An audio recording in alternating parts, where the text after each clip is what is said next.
अॼु असां हिकु गेम वांगुरु खेॾूं था पिया, ठीकु आहे? ॿुधा इंग्लिश में घणा अल्फाबेट्स हूंदा आहिनि? 26 मतलब 26। ठीक है, हाणे ॿियो क्वेश्चन आहे मुंहिंजो, सिंधीअ में घणा अल्फाबेट हूंदा आहिनि?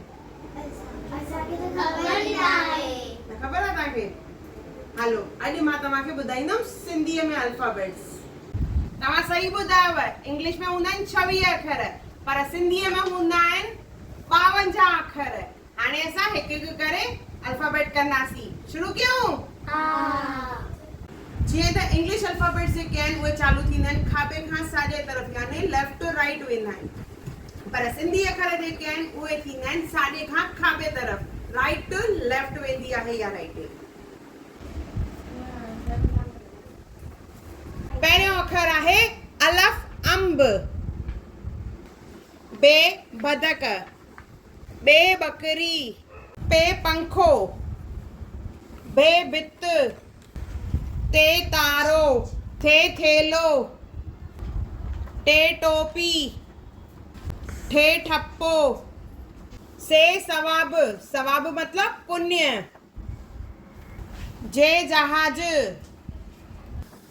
ये जिब्ब, झीम झिरकी, ये ॼञ, ॼञ मतलब बारात, चे चमचो, छे छट्टी, हाय हजम, हजम मीन्स नाई, खे खत, दाल धर, दाल धोबी, दाल डेडर,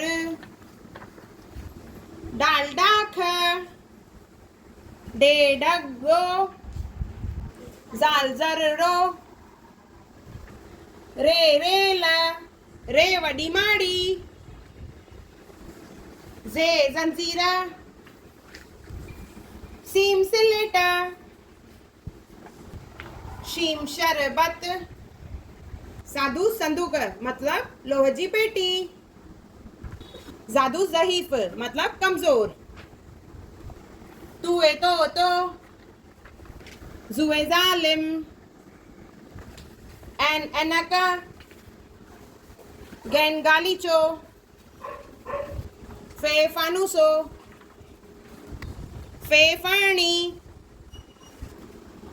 काफ कुत्तो, वडे काफ कलम, खे खीर, गाफ गडव, गे गिल्ला, गिल्ला मीन्स चीक्स, गे सिंह, गे घोड़ो, लाम लकण, मीम मच्छी, नूनू नक, णुणु वण, वाव विञणो,